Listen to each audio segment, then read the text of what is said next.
नमस्कार साथियों, स्वागत है आपका एक बार फिर हमारे यूट्यूब चैनल पीके एजुकेशन में। और जैसा कि आप सभी जानते हैं, हमने कल पढ़ा था हरियाणा का प्राचीन इतिहास और आज उसी कड़ी में हम आगे बढ़ते हैं और कोशिश करते हैं हरियाणा के मध्यकालीन इतिहास को जानने की। एक क्रमबद्ध काल के अनुसार किन-किन वर्षों ने हरियाणा पे मध्यकाल में शासन किया है और उनकी क्या-क्या विशेष बातें रही हैं जो एग्ज़ाम की दृष्टि से महत्वपूर्ण हैं, उनके बारे में ही हम डिस्कशन करेंगे, ठीक है? तो सबसे पहले हम चलते हैं। आप सभी को पता है कि हमने कल तोमरों और जो चौहान थे उनका संघर्ष देखा। तो चौहानों ने अंतिम रूप से तोमरों को बाहर कर दिया था हरियाणा की सत्ता से। तो अब यहाँ पे चौहानों का शासन था। लेकिन होता क्या है कि चौहानों के शासन था जब हरियाणा पे, तब महमूद गौरी के आक्रमण भारत पर स्टार्ट हो जाते हैं। तो महमूद गौरी ने कई आक्रमण किए, लेकिन उसके 2 आक्रमण थे, जो 2 लड़ाइयाँ थी, वो बड़ी महत्वपूर्ण थी। वो कौन-कौन से सन में हुई थी, उनके बारे में जानते हैं। तराइन के 2 युद्ध हुए हैं। एक तो प्रथम तराइन युद्ध।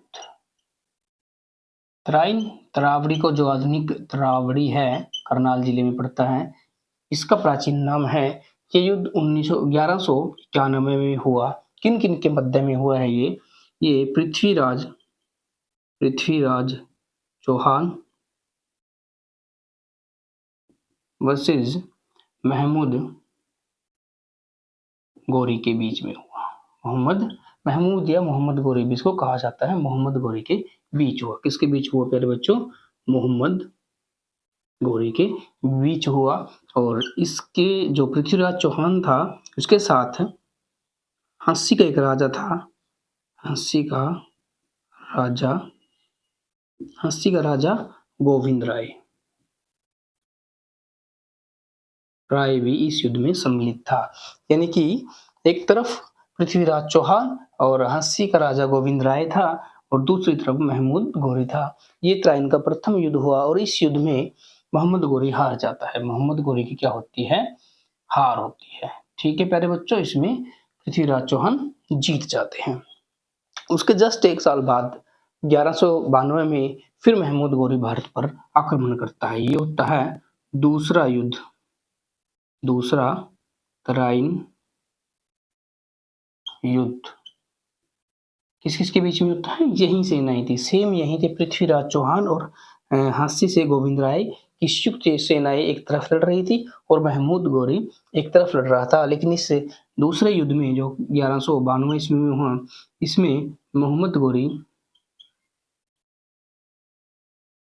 गौरी विजय होता है। क्या होता है? विजय। ठीक है प्यारे बच्चों, 2 युद्ध पढ़ लिए, बड़े इंपॉर्टेंट हैं। दूसरे युद्ध में महमूद गौरी विजय हो जाता है और फिर जो पृथ्वीराज चौहान था, इसको छोड़ दिया जाता है और अजमेर का शासक बना दिया जाता है। लेकिन कुछ समय बाद फिर इसको पकड़ लिया जाता है अजमेर से और इसको मार दिया जाता है। ठीक है, ये 2 हमारे युद्ध बड़े ही महत्वपूर्ण हैं। 1192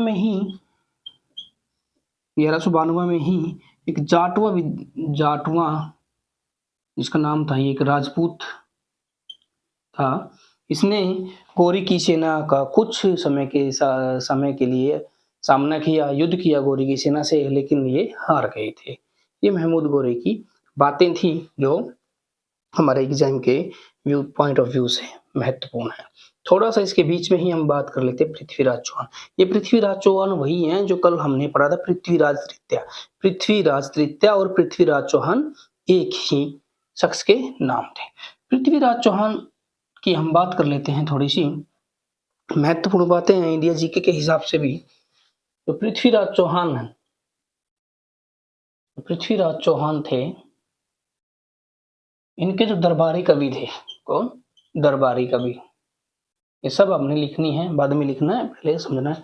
दरबारी जो कवि थे, उनका नाम था चंद्रबरदई। ठीक है, और इन्होंने पृथ्वीराज रासो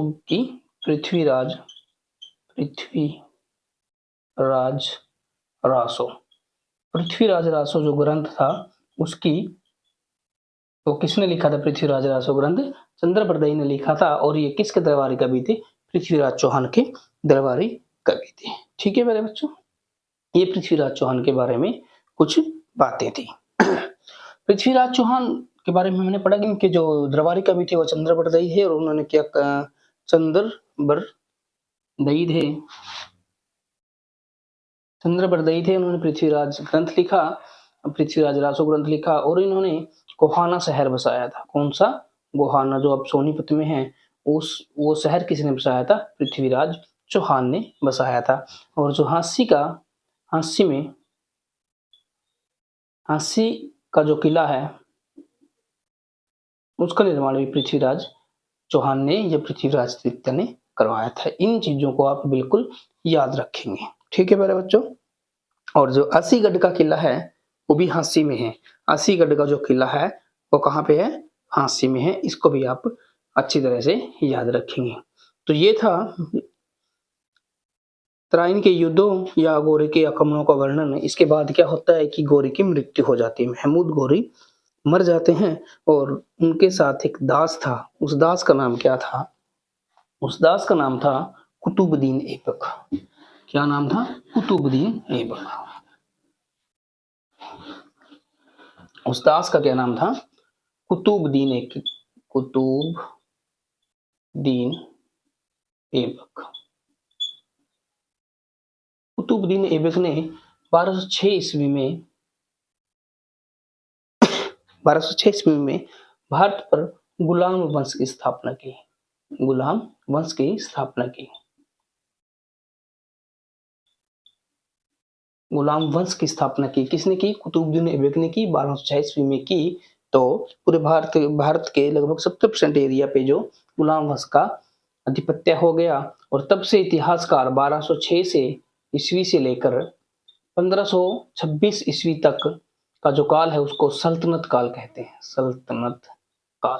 और इस सल्तनत काल में कई वंशों ने राज किया है और किन किन वंशों ने हरियाणा पे राज किया उसके बारे में हम पढ़ते हैं। यानी कि अब सल्तनत काल हमारा शुरू हो जाता है। हालांकि इंडिया जीके में अपने बखूबी इसको पढ़ा होगा और ये बहुत ही लंबा एक टॉपिक है, लेकिन इसमें ये ज्यादा लंबा नहीं है। हरियाणा जीके में 2-3 राजाओं की बात ही आती है, उसके बाद गुलाम वंश, उसके बाद हम लोधी वंश, तुगलक वंश, इनके बारे में बातें करते हैं।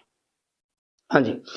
तो कुतुबुद्दीन ऐबक ने 1206 ईस्वी में गुलाम वंश की स्थापना की और 1206 ईस्वी से ही एक जो ये काल है 1526 ईस्वी तक, जब पानीपत का प्रथम युद्ध होता है इब्राहिम लोदी और बाबर के बीच, जब तक का जो समय है उसको सल्तनत काल बोला जाता था। ठीक है। तो कुतुबुद्दीन ऐबक के बाद कई राजाएं तो आए, तो उसके बाद सबसे बड़ी फेरबदल इस सल्तनत काल में क्या होती, गुलाम वंश में क्या होती है कि रजिया सुल्तान के हाथ में बागडोर आ जाती है। हाँ जी, क्या होता है कि रजिया सुल्तान के हाथ में बागडोर आ जाती है। तो ये एक महिला थी और इन्होंने अपने बुर्के बरके सब उतार दिए थे, तलवार लेके ये घोड़े पे चल रही थी और ये पुरुषों की आंखों में आंखें मिला के बात करने लग गई थी। तो आप सभी जानते हैं कि जो पुरुषवादी सोच से भरपूर पुरुष थे उनको ये आंखें बहुत चुभने लगी और खासकर यहाँ के जो जाट और राजपूत जो अमीर थे उन्होंने इसका विरोध किया कि हम किसी महिला के अधीन नहीं रहेंगे या किसी जो महिला है उसको अपना शासक हम बनने नहीं देंगे या उसकी अधीनता हम स्वीकार नहीं करेंगे। तो फलस्वरूप इन जो विद्रोह हुए, छोटे छोटे जो विद्रोह करते रहे ये, इसमें इसका परिणाम क्या हुआ कि अल्तुनिया एक अमीर था जो तुर्क था, उसको इन्होंने भेज दिया कि रजिया को बंदी बनाओ और उसने रजिया सुल्तान को बंदी बना लिया। लेकिन रजिया बड़ी ही एक राजनीतिक महिला थी, उसकी जो दृष्टि थी वो बहुत ही दूर तक विस्तृत थी, यानी कि वो बहुत सोची सुलझी हुई एक महिला शासक थी। उसने उस अल्तुनिया जो अमीर था उससे ही विवाह कर लिया और गद्दी पाने का प्रयास करने लगी। हालांकि गद्दी पाने में वो सफल नहीं हुई, लेकिन वो लगातार विरोध करते रहे। तो इसका परिणाम ये हुआ कि 1240 में अल्तुनिया और रजिया को कैथल में बंदी बना लिया जाता है और कैथल में ही इनका वध कर दिया जाता है 1240 ईस्वी में। रजिया सुल्तान का जो मकबरा है वो कैथल में है, वहां पे इसका वध कर दिया जाता है। और इसकी खास बात यह है कि पूरे दक्षिण एशिया का पहला महिला जो मकबरा है वो रजिया सुल्तान का महिला मकबरा है, और वो कहाँ पे है मकबरा? वो मकबरा कैथल में है, वो आज भी है, हालांकि वो एक टूटी फूटी अवस्था में है आज। रजिया सुल्तान की बात होती है। इसके बाद क्या होता है, इसके बाद हम बात करते हैं, इसके बाद बलबन सभी जानते हैं, जिसने लौह और रक्त की नीति अपनाई थी। इसके बाद शासन आता है बलबन का, इसका शासन आता है बच्चों बलबन का। बलबन, इसको दूसरी साइड पे करते हैं शुरू से। हाँ, तो हम पढ़ रहे थे रजिया के बाद बलबन का शासन काल आया।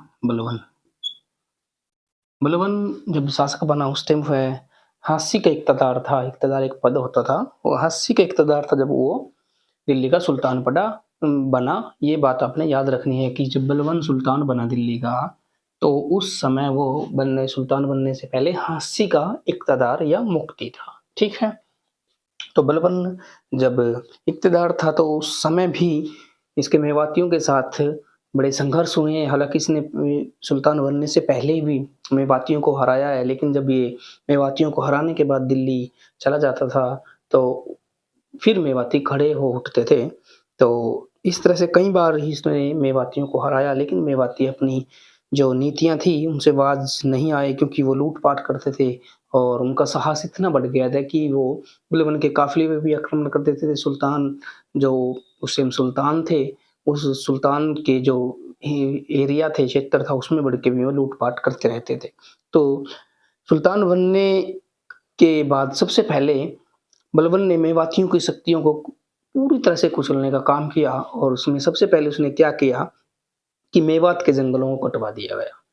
क्योंकि जब मेवाती युद्ध में हारने लगते थे या जब बड़ी सेना उन पे आक्रमण करती, तो वो जंगलों में शरण ले लेते थे, छुप जाते थे। तो इस तरह से उनको पूर्ण सफाया कोई शक्ति नहीं कर पाई थी, क्योंकि जंगल उनके रक्षक थे। तो इसलिए बलबन ने उन जंगलों को कटवा दिया। ये प्रश्न पहले भी आया है और आगे भी आने की संभावना है कि बलबन ने किस क्षेत्र के वनों को कटवा दिया था, या किस क्षेत्र के जंगलों को साफ करवा दिया गया था। वो मेवात के जंगल थे, ताकि वो मेवातियों को अंतिम रूप से नष्ट कर सके। ठीक है, तो बलबन के बाद हम बात करते हैं जलालुद्दीन खिलजी, यानी कि खिलजी वंश की। खिलजी वंश ने दिल्ली पे शासन किया लगभग 1290 में। जलालुद्दीन खिलजी ने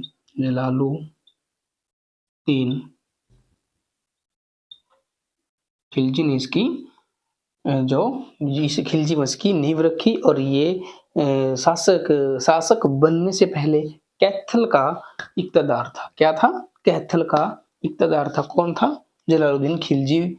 ठीक है, इसके बारे में यही बात करनी है। हालांकि इसका कलायत के निकट मंडारों से भी बड़ा गहरा जो था संघर्ष हुआ था, और एक मंडार ने इसके चेहरे पे तलवार से कट कर दिया था, घाव दे दिया गया था। और तो इसने बाद में उसे, जब ये शासक बन गया था, बाद में उस मंडार को बुलाकर उसको सम्मानित किया था। बस हम इसके बारे में यही बात करेंगे, हरियाणा में यही है। ठीक है, उसके बाद बात करते हैं, उसके बाद आता है तुगलक वंश। ठीक है, खिलजी वंश के बाद हम तुगलक वंश पढ़ेंगे। तुगलक वंश में फिरोज तुगलक के बारे में हम थोड़ा सा पढ़ेंगे, क्योंकि हरियाणा में कुछ मेन जो काम थे वो फिरोज से तुगलक ने किए। इसने सबसे पहले तो क्या किया, हिसार जो उस समय एक खंडर अवस्था में था, यानी कि टूटे फूटे वहां पे मकान थे, तो उसका एक नया नगर बसाया, और उसका जो नाम रखा वो रखा हिसार ए फिरोजा। क्या नाम रखा? हिसार ए फिरोजा, या हिसार फिरोजा इसका नाम रखा फिरोज शाह तुगलक ने। दूसरा नगर इन्होंने जो बसाया वो फतेहाबाद बसाया। जो फतेहाबाद जो अब शहर है, नगर है, वो किसने बसाया? फिरोज शाह तुगलक ने। और तीसरा इन्होंने जो स्थान बसाया वो फिरोजाबाद हरनी खेड़ा जो सरसा के पास है, इसको बसाया। आपने सिर्फ यही बात याद रखनी है कि फिरोज तुगलक ने हिसार है फिरोजा शहर बसाया, यानी कि हिसार को बसाया, फतेहाबाद को बसाया, और हरनीखेड़ा फिरोजाबाद हरनीखेड़ा को बसाया। हालांकि इसकी जो नीतियां थी वो धार्मिक नीतियां थी, एक कट्टर मुस्लिम शासक था। इसने गोहाना के जो प्रसिद्ध हिंदू मंदिर था उस समय, उसको तोड़वा दिया था। लेकिन ये प्रशासन की दृष्टि से एक अच्छा शासक माना जाता है। इसने पेड़-पौधों को लगाया और जो नहरों का निर्माण करने वाला संभवतः ये पहला सुल्तान था। ठीक है? इसने घग्गर से जो पटियाला के पास से कई नहरों का निर्माण हरियाणा की भूमि में किया। ठीक है? उसके बाद बात करते हैं फिरोज शाह तुगलक की कुछ और हम जो उन्होंने बनवाया, शहर बनवाए, नहर बनवाए, उनके बारे में बात करते हैं। 1355 ईस्वी में जो पश्चिमी यमुना नहर है, हमारी बहुत बड़ी नहर है, आपने देखा होगा, उसका बहुत जिक्र आता है। इसका निर्माण भी फिरोज शाह तुगलक ने करवाया था। ठीक है? किसका निर्माण करवाया था? पश्चिमी यमुना नहर का। पश्चिमी जो यमुना नहर है उसका निर्माण किसने करवाया था? फिरोज शाह तुगलक ने। इनकी जो बनवाए हुए हैं, दुर्ग बनवाए हैं, ये शहर बसाए हैं, ये अपने याद रखना है। और शहर बसाने से याद आता है कि बुलबुल ने क्या क्या बनवाया, उसके बारे में हम बात करते हैं। इन्होंने कानोड का किला है उसका निर्माण करवाया। कानोड प्यारे बच्चों महेंद्रगढ़ का पुराना नाम है। कानोड किसका नाम है? जो महेंद्रगढ़ शहर है उसका पुराना नाम है। कानोड का जो किला है उसका निर्माण किसने करवाया है? बलबन ने करवाया है। इस बात को आप याद रखेंगे। ठीक है मेरे बच्चों। इसके बाद बलबन ने कानोड का किला और गोपालगिरी का दुर्ग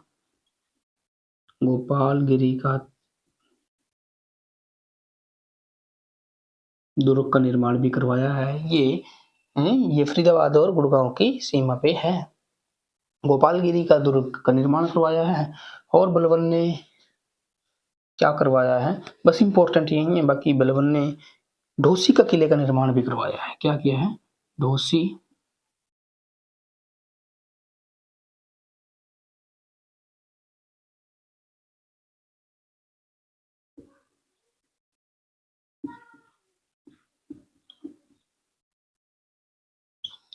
के किले का निर्माण भी बलबन ने करवाया है। ठीक है मेरे बच्चों, ये आप याद रखेंगे। इसको हम मिस कर गए थे। बलबन ने क्या क्या बनवाया है उसके बारे में हम बात करना भूल गए थे। अब इसको कवर कर रहे हैं। ठीक है? फिरोज शाह तुगलक की बातें हमने बहुत सारी कर ली हैं। और फिरोज शाह तुगलक ने, आपको पता है, गुजरी महल भी बनवाया था। इसकी बात हम सोर्सेज में बखूबी पूरी डिटेल में कर चुके हैं कि गुजरी कौन थी। गुजरी महल भी बनवाया। ठीक है मेरे बच्चों, आगे के बाद हम बात करते हैं लोधी वंश की। अब लोधी वंश में लोधी वंश का जो अंतिम शासक था वो इब्राहिम लोधी था। और इब्राहिम लोधी और बाबर के बीच में 1526 का एक विश्व प्रख्यात युद्ध होता है जिसको पानीपत का प्रथम युद्ध बोला जाता है। यानी कि पानीपत का प्रथम युद्ध, पानीपत का प्रथम युद्ध कब हुआ? 1526 ईस्वी में हुआ। 20 अप्रैल 1526 ईस्वी को हुआ। और किसके बीच में हुआ? इब्राहिम लोधी व बाबर के बीच में हुआ। ठीक है? इसमें क्या होता है कि बाबर इस युद्ध में विजयी हो जाता है और भारत व हरियाणा पर मुगल शासन स्थापित हो जाता है। ठीक है?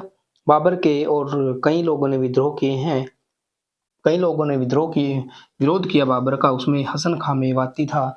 हसन खां मेवाती ने भी डटकर बाबर का सामना किया, हालांकि उसको सफलता हाथ नहीं लगी। उसके बाद मंडारों ने भी बाबर का पूरा खुल के विरोध किया और मोहन सिंह मंडार के नेतृत्व में मंडार राजपूत थे जो एकत्रित हो गए थे। और इनका जो केंद्र था, विद्रोह का केंद्र, वो कैथल था। तो जब बाबर को इसकी बात का पता चलता है कि मोहन सिंह मंडारों को एकत्रित कर रहा है और उसने अपने स्वतंत्र एक रियासत बना ली है, तो उन्होंने अपने उनका एक सेनापति था अली कुली हमदान को 3000 सैनिक देकर कैथल पर आक्रमण करने के लिए भेज दिया। घोर संघर्ष हुआ और इसमें मोहन सिंह मंडार ने अली कुली हमदान को पराजित कर दिया।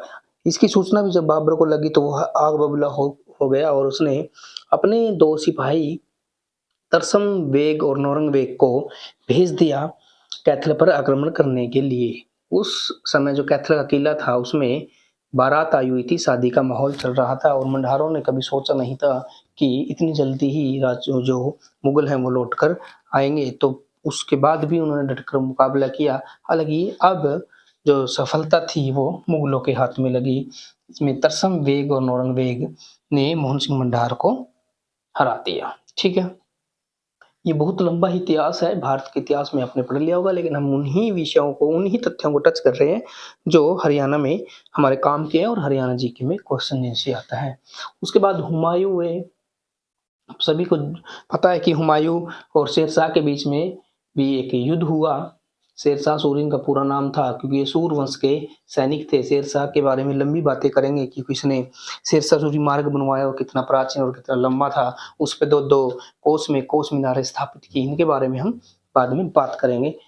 ठीक है, तो होता क्या है कि हुमायूं को पराजित कर दिया शेरशाह सूरी ने। ठीक है, और पंजाब की ओर बढ़ गया। ठीक है, पंजाब की ओर बढ़ गया। 1500 जब ये पंजाब की ओर बढ़ रहा तो पंजाब में उस टाइम हुमायूं की मृत्यु हो चुकी थी। अकबर और उसका जो संरक्षक था बैरम खां, अकबर का संरक्षक कौन था? बैरम खां। उस वक्त जो अकबर था वो 13 साल का था। तो ये पंजाब में थे और शेरशाह बढ़ता ही चला जा रहा था पंजाब की ओर।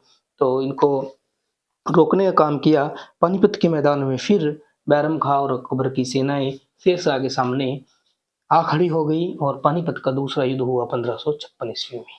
ठीक है, 1556 ईस्वी में इनका युद्ध हुआ, जिसमें अकबर ने शेरशाह को हरा दिया। ठीक है, हराने के बाद उसको बैरम खान ने मार दिया। उसके बाद शाहजहां का काल आया, औरंगजेब का काल। शाहजहां के काल में मेन बात यह है कि जो इसका पुत्र था, इसका पुत्र कौन था? दारा शिकोह। दारा शिकोह दारा शिकोह ने शाहजहां के जो अध्यतम गुरु थे उसका नाम था शेख चिल्ली, और शाहजहां के पुत्र दारा शिकोह ने कुरुक्षेत्र में, थानेसर में एक शेख चिल्ली का मकबरा बनाया है जो हूबहू ताजमहल की नकल है। ठीक है, इसके बारे में यही बात है। फिर औरंगजेब पे आते हैं। तो औरंगजेब का विरोध सतनामियों ने किया। सतनामी एक पंथ था जिसकी स्थापना 1553 ईस्वी में संत बिरभान ने की थी। ठीक है, और फिर अहीर शासन जो रेवाड़ी के गांव गढ़बोलनी में, जो गढ़बोलनी का केंद्र था, उसमें अहीर शासकों ने औरंगजेब का विरोध किया। और ये आपको नहीं दिख रहा होगा। इसके बाद जाट जो राजा थे, जाट राजा, पानीपत के दूसरे युद्ध के बाद जाटों की शक्ति का युद्ध उदय हो चुका था। ठीक है, तो राजा राम जाट व इसके भतीजे चूड़ामन, राजा राम और उसके भतीजे चूड़ामन ने खुलकर औरंगजेब का विरोध किया। ठीक है, ये कुछ बातें हमने औरंगजेब के बारे में पढ़ी। उसके बाद बात करते हैं, ये मुगल काल हमने पढ़ लिया। अब उत्तर मुगल काल की बात करते हैं। मुगलों के अंतिम दिनों की बात हम करते हैं।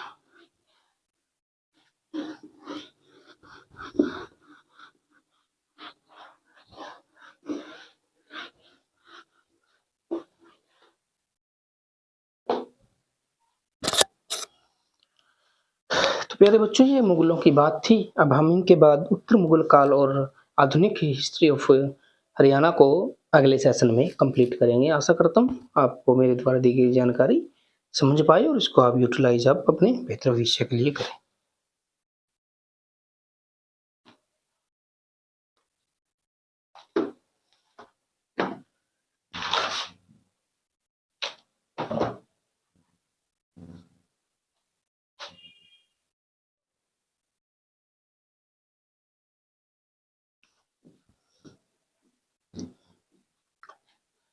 हम तो प्यारे बच्चों, उसके बाद हम बात करते हैं लोधी वंश की। अब लोधी वंश में लोधी वंश का जो अंतिम शासक था वो इब्राहिम लोधी था। और इब्राहिम लोधी और बाबर के बीच में 1526 का एक विश्व प्रख्यात युद्ध होता है, जिसको पानीपत का प्रथम युद्ध बोला जाता है। यानी कि पानीपत का प्रथम युद्ध, पानीपत का प्रथम युद्ध कब हुआ? 1526 ईस्वी में हुआ। 20 अप्रैल 1526 ईस्वी को हुआ। और किसके बीच में हुआ? इब्राहिम लोधी व बाबर के बीच में हुआ। ठीक है, इसमें क्या होता है कि बाबर इस युद्ध में विजयी हो जाता है और भारत व हरियाणा पर मुगल शासन स्थापित हो जाता है। ठीक है, बाबर के और कई लोगों ने विद्रोह किए हैं, कई लोगों ने विरोध किया बाबर का। उसमें हसन खां मेवाती था। हसन खां मेवाती ने भी डटकर बाबर का सामना किया, हालांकि उसको सफलता हाथ नहीं लगी। उसके बाद मंडारों ने भी बाबर का पूरा खुल के विरोध किया और मोहन सिंह मंडार के नेतृत्व में मंडार राजपूत थे जो वो एकत्रित हो गए थे, और इनका जो केंद्र था, विद्रोह का केंद्र, वो कैथल था। तो जब बाबर को इसकी बात का पता चलता है कि मोहन सिंह मंडार मंडारों को एकत्रित कर रहा है और उसने अपनी स्वतंत्र एक रियासत बना ली है, तो उन्होंने अपने एक जो उनका एक सेनापति था अली कुली हमदान को 3000 सैनिक देकर कैथल पर आक्रमण करने के लिए भेज दिया। घोर संघर्ष हुआ और इसमें मोहन सिंह मंडार ने अली कुली हमदान को पराजित कर दिया। इसकी सूचना भी जब बाबर को लगी तो वह आग बबूला हो गया और उसने अपने 2 सिपाही तरसम बेग और नौरंग बेग को भेज दिया कैथल पर आक्रमण करने के लिए। उस समय जो कैथल का किला था उसमें बारात आई हुई थी, शादी का माहौल चल रहा था, और मंडारों ने कभी सोचा नहीं था कि इतनी जल्दी ही जो मुगल हैं वो लौट कर आएंगे। तो उसके बाद भी उन्होंने डटकर मुकाबला किया। हालांकि अब जो सफलता थी वो मुगलों के हाथ में लगी। इसमें तरसम बेग और नौरंग बेग ने मोहन सिंह मंडार को हरा दिया। ठीक है, ये बहुत लंबा इतिहास है, भारत के इतिहास में आपने पढ़ लिया होगा, लेकिन हम उन्हीं विषयों को, उन्हीं तथ्यों को टच कर रहे हैं जो हरियाणा में हमारे काम के हैं और हरियाणा जीके में क्वेश्चन जैसे आता है। उसके बाद हुमायूं हुए। सभी को पता है कि हुमायूं और शेरशाह के बीच में भी एक युद्ध हुआ। शेरशाह सूरी इनका पूरा नाम था, क्योंकि ये सूर वंश के सैनिक थे। शेरशाह के बारे में लंबी बातें करेंगे कि किसने शेरशाह सूरी मार्ग बनवाया और कितना प्राचीन और कितना लंबा था। उस पे दो दो कोस मीनारें स्थापित की, इनके बारे में हम बाद में बात करेंगे। ठीक है, तो होता क्या है कि हुमायूं को पराजित कर दिया शेरशाह सूरी ने। ठीक है, और पंजाब की ओर बढ़ गया। ठीक है, पंजाब की ओर बढ़ गया। 1500 जब ये पंजाब की ओर बढ़ रहा तो पंजाब में उस टाइम हुमायूं की मृत्यु हो चुकी थी। अकबर और उसका जो संरक्षक था बैरम खां, अकबर का संरक्षक कौन था? बैरम खां। उस वक्त जो अकबर था वो 13 साल का था। तो ये पंजाब में थे और शेरशाह बढ़ता ही चला जा रहा था पंजाब की ओर, तो इनको रोकने का काम किया। पानीपत के मैदान में फिर बैरम खां और अकबर की सेनाएं शेरशाह के सामने आ खड़ी हो गई और पानीपत का दूसरा युद्ध हुआ 1556 ईस्वी में। ठीक है, 1556 ईस्वी में इनका युद्ध हुआ, जिसमें अकबर ने शेरशाह को हरा दिया। ठीक है, हराने के बाद उसको बैरम खां ने मार दिया। उसके बाद शाहजहां का काल आया, औरंगजेब का काल। शाहजहां के काल में मेन बात यह है कि जो इसका पुत्र था, इसका पुत्र कौन था? दारा शिकोह। दारा शिकोह दारा शिकोह ने शाहजहां के जो अध्यतम गुरु थे उसका नाम था शेख चिल्ली, और शाहजहां के पुत्र दारा शिकोह ने कुरुक्षेत्र में थानेसर में एक शेख चिल्ली का मकबरा बनाया है जो हूबहू ताजमहल की नकल है। ठीक है, इसके बारे में यही बात है। हाँ तो प्यारे बच्चों, अब हम बात करते हैं अहीर शासन की। अहीर औरंगजेब के काल में ही अहीर शासन की स्थापना हो चुकी थी, और किसने की? नंदराम अहीर ने की। नंदराम अहीर ने अहीर शासन की स्थापना की रेवाड़ी में। ठीक है, और ये किस गांव का था? गढ़ बोलनी गांव का था। किसका? गढ़ बोलनी गांव का। ये गांव आपने याद रखना है। क्या है? गढ़ बोलनी गांव है जो रेवाड़ी में है। उसका ये शख्स था नंदराम अहीर। इसने अहीर शासन की स्थापना की। बाकी कई और महत्वपूर्ण काम इस अहीर नामक व्यक्ति ने की, नंदराम अहीर ने की। इसने सबसे पहले रानी की ड्योढ़ी बनवाई। रानी की ड्योढ़ी रेवाड़ी में है। प्रश्न 2 बनते हैं, रानी की ड्योढ़ी कहाँ है? रेवाड़ी में है। जैसे अब आया था कनौड का किला, कहाँ पे? गुरुगुड़ी में। और ये किसने बनवाई? नंदराम अहीर ने। बिल्कुल इंपॉर्टेंट है ये चारों फैक्ट, मोस्ट इंपॉर्टेंट हैं। ठीक है वेरी बच्चों, वेरी वेरी इंपॉर्टेंट है। आगे दारूहेड़ा शहर बसाया। एक दारूहेड़ा आप जानते हैं कि एक औद्योगिक नगरी है हरियाणा की। कनौड दरवाजा का निर्माण भी नंदराम अहीर ने करवाया, और बागनवाला तालाब जो रेवाड़ी में है उसका निर्माण भी नंदराम अहीर ने करवाया। ठीक है, इन सभी फैक्टों को आप याद रखेंगे। इसके बाद बात करते हैं जाट विद्रोह की, या अभी जाट शक्ति का उदय आप सभी को पता है कि पानीपत के युद्ध के बाद हो चुका था। तो जाटों का सबसे पहला राजा था जो राजा राम था। राजा राम।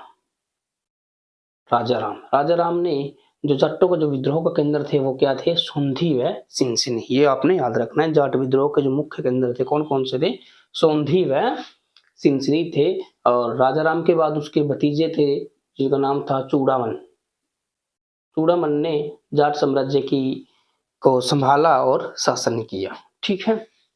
चूड़ामन के बाद अगर हम किसी और जाट शासक की बात करते हैं तो हम बात करते हैं जो जाटों का अफलातून कहा जाता है जिसको, उसका नाम है राजा सूरजमल। राजा सूरजमल। सूरजमल के बारे में आपको याद रखना है कि जाटों का अफलातून, जाटों का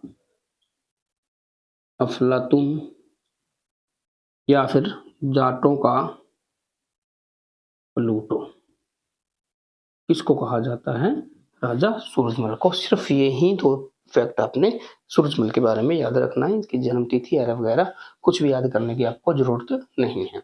ठीक है। हमने पढ़ा अहीर शासन पढ़ा, फिर हम पढ़ रहे हैं जाट विद्रोह। जाट विद्रोह में मैंने आपको बताया कि राजा राम जी थे, उन्होंने जाट विद्रोह को शुरू किया या जाटों को एकत्रित करने का काम किया। उसके बाद उनके भतीजे चूड़ामन ने शासन संभाला। फिर और इनका जो सोंधी व सिनसिनी इनका मुख्य केंद्र था। उसके बाद राजा सूरजमल की बात करें तो राजा सूरजमल को जाटों का अफलातून या जाटों का प्लूटो कहा जाता है। ठीक है। इसके बाद हम बात करते हैं सिखों की। सिखों में हरियाणा के दो महत्वपूर्ण जो शासक थे, गुरु गोविंद सिंह की बात करते हैं। गुरु गोविंद सिंह के बारे में कहा जाता है कि जब वो 1688 ईस्वी में भागनी एक युद्ध लड़ा उन्होंने। भागनी एक जगह है जो आज हिमाचल प्रदेश में है। वहाँ पे जब युद्ध लड़ा उन्होंने तो वो युद्ध से आते वक्त उन्होंने जो अपने शस्त्र हैं, अपने हथियार हैं, वो हमारे जो हरियाणा है, हरियाणा का जो पंचकुला है, पंचकुला में एक नड्डा साहिब स्थान है, वहाँ पे गुरुद्वारा था। उस तालाब में उन्होंने अपने शस्त्र धोए थे। ठीक है। तो नड्डा साहिब गुरुद्वारा कहाँ है, पंचकुला में है। और उसकी मेन बात यही है कि गुरु गोविंद सिंह जब भागनी के युद्ध से लड़के आ रहे थे तो वहाँ पे उन्होंने अपने शस्त्र धोए थे। ठीक है प्यारे बच्चों। उसके बाद बात करते हैं गुरु जी के बाद, गुरु गोविंद सिंह के बाद बंदा बहादुर ने कमान संभाली। बंदा बहादुर ने कमान संभाली सिख समाज की। और इन्होंने कई संघर्ष किए मुगलों के साथ। और ये करनाल व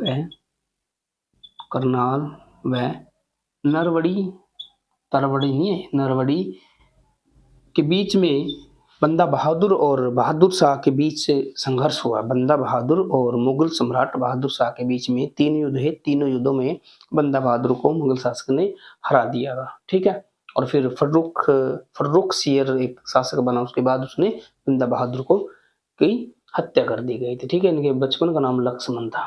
क्या था इनके बचपन का नाम, लक्ष्मण। ठीक है।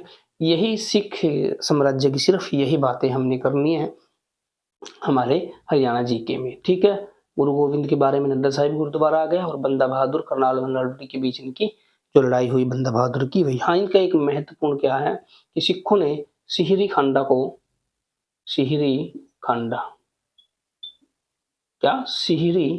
खांडा ये कहाँ पे है, सोनीपत में। सिहरी खांडा सोनीपत में जो था, इसको अपनी राजधानी बनाया है। अपना मतलब कि जो विद्रोह का केंद्र इनका सोनीपत था। ठीक है। और अगर इनकी पूछे तो दूसरी जो राजधानी थी सिख साम्राज्य की वो लोहागढ़ थी। लोहगढ़। और ये लोहगढ़ यमुनानगर में स्थित है। ठीक है। इसके बारे में सिर्फ यही बात याद रखेंगे और कोई बात इसके बारे में आपको याद नहीं रखनी। हाँ तो प्यारे बच्चों, इसके बाद बात करते हैं नादिर शाह के आक्रमण की। नादिर शाह ने सबसे पहले पंजाब पे आक्रमण किया। वो ईरान का शासक था। लूटपाट के मकसद से ही भारत में आया था। वो भारत में शासन नहीं करना चाहता था। तो संभव है कि वो पंजाब के बाद हरियाणा में आ घुसा। और हरियाणा में उस समय एक मुगल शासक थे, जो क्या नाम था उनका, अभी लिखते हैं, जिनको रंगीला के नाम से जाना जाता था, मोहम्मद शाह रंगीला। वो एक कमजोर शासक थे। वो रंगीला उनको क्यों कहा जाता था, क्योंकि वो रंग बिरंगे कपड़े पहनते थे। कभी कभी वो स्त्रियों के कपड़े भी पहनते थे और स्त्रियों की संगति उनको ज्यादा ही कुछ पसंद थी। ठीक है। तो मोहम्मद शाह उस समय 1739 की बात है, 1739 में जब नादिर शाह ने हरियाणा पे आक्रमण किया, किसने? नादिर शाह। नादिर शाह कहाँ का था? ईरान का। ठीक है, नादिर शाह ने आक्रमण किया तो उस टाइम मुगल शासक कौन था? मोहम्मद शाह और रंगीला। इसको रंगीला कहा जाता था, मोहम्मद शाह रंगीला। स्केच डार्क ले लेते हैं। हाँ जी, मोहम्मद साहब, इनके बीच में युद्ध हुआ और इस युद्ध को ही करनाल का युद्ध कहा जाता है। क्या कहा जाता है? करनाल युद्ध। करनाल युद्ध। करनाल युद्ध किसको कहा जाता है कि कब हुआ? 1739 ईस्वी में हुआ। नादिर शाह और मोहम्मद शाह रंगीला के बीच में हुआ। कुछ देर तक मोहम्मद शाह की सेना ने इनका सामना किया, नादिर शाह का, लेकिन ज़्यादा देर तक ये टिक नहीं सके। और जो संधि हुई, संधि में मोहम्मद शाह रंगीला ने अपना कोहिनूर हीरा और मयूर सिंहासन जो शाहजहां ने बनवाया था उसको देकर अपना पीछा छुटवाया। ठीक है, आगे बात करते हैं। ये था हमारा मोहम्मद शाह के बारे में बातें। अब थोड़ा सा हमने मराठों के बारे में पहले पढ़ा है हमने हरियाणा के गठन में, लेकिन मराठों को आपको पता है कि 1761 ईस्वी में अहमद शाह अब्दाली और सदाशिवराव भाऊ जो मराठा था उनके बीच में पानीपत का युद्ध हुआ। पानीपत का तीसरा युद्ध हुआ। कौन सा युद्ध हुआ प्यारे बच्चों? तीसरा युद्ध, पानीपत का तीसरा युद्ध हुआ। उसमें मराठों की हार हो गई। ठीक है, और ये बातें हम पहले कर चुके हैं। बात करते हैं जॉर्ज थॉमस की। किसकी? जॉर्ज थॉमस की। जॉर्ज थॉमस 1782 ईस्वी में भारत आया। भारत के मद्रास शहर में आया। किसमें? मद्रास में। ठीक है, ये आयरलैंड का निवासी था। कहाँ का निवासी था? आयरलैंड का। ये आयरलैंड का निवासी था और भारत में व्यापार करने आया था। व्यापार इसका चला नहीं, काम धंधा मिला नहीं, तो ये डाकू बन गया और आसपास के क्षेत्रों में लूटपाट करके अपना गुजारा चलाने लगा। बाद में हैदराबाद के निजाम के यहाँ पे तोपची की नौकरी की। वहाँ पे ज़्यादा दिन चला नहीं। फिर बाद में 1787 ईस्वी के लगभग ये समरू बेगम की सेना में भर्ती हो जाता है। तो 1789 ईस्वी में रेवाड़ी के युद्ध में शाह आलम व्यस्त थे और शाह आलम के प्राणों को खतरा था रेवाड़ी के युद्ध में, तो उस खतरे को ये टाल देता है, यानी कि ये उसके प्राणों की रक्षा कर देता है शाह आलम के। तो इससे क्या होता है? ये बेगम समरू का विश्वास पत्र बन जाता है और इसने तब इसको टप्पल की जागीर का कलेक्टर बना दिया जाता है। टप्पल की जागीर का कलेक्टर इसको बना दिया जाता है। तो इसके बाद ये 1799 तक भारत के एक बहुत बड़े भाग को अपने अधीन कर लेता है और उसका राजा या शासक बन बैठता है। 1799 से 1802 ईस्वी तक इसका शासन रहा। झांसी को इसने अपनी राजधानी बनाया और झांसी में एक टकसाल स्थापित की। जो इसके सिक्के थे उन सिक्कों को सिक्का ए साहिब कहा जाता था। ठीक है, बाकी इसने 253 गांव बसाए। कितने गांव बसाए? 253 गांव इसने बसाए। ये तोड़ीदार और टोपीदार बंदूकें स्वयं बनाता था। ये बंदूकें बनाता था और इसका जो आवास था, ये जिस घर में ये रहता था उसको बोला जाता था जहाज कोठी। क्या बोला जाता था? जहाज कोठी। आज जहाज कोठी जो इसका निवास है उस पर जहाज कोठी संग्रहालय बना दिया गया है सरकार द्वारा और ये हिसार में स्थित है। ठीक है, इसका एक युद्ध हुआ है बेरी में। 2 युद्ध है। बेरी जगह है, आप सभी जानते हैं। प्रथम बेरी युद्ध, जो प्रथम बेरी युद्ध है वो थॉमस वर्सेस जाटों के मध्य हुआ। ठीक है, थॉमस और जाटों के मध्य प्रथम बेरी युद्ध हुआ 1794 ईस्वी में। ठीक है, और दूसरा युद्ध हुआ, दूसरा बेरी युद्ध किसके बीच में हुआ? मराठों और सिखों के बीच में। ठीक है, और सिखों से याद आया, जॉर्ज थॉमस ने जो सिख थे, सिखों को सिकट्टे साहिब की संज्ञा दी थी। किसकी दी थी? सिकट्टे साहिब की संज्ञा दी थी। तो ये हमारा इतिहास था जॉर्ज थॉमस के बारे में कुछ बातें। तो आपने देखा कि हमने सीक्वेंस में हरियाणा का मध्यकालीन इतिहास है जो उसको पूरा कर लिया है। आशा करता हूँ मेरे द्वारा दी गई जानकारी को आप समझ पाए और इसका उपयोग आप अपने बेहतर भविष्य के लिए करेंगे। बाकी फिर भी 1-2 कमियाँ अगर रह जाती हैं, वीडियो में कोई तथ्य मैं भूल गया हूँ तो उसको मैं अगली वीडियो में कवर ज़रूर करवाऊँगा। ठीक है प्यारे बच्चों, धन्यवाद। वीडियो देखने के लिए धन्यवाद।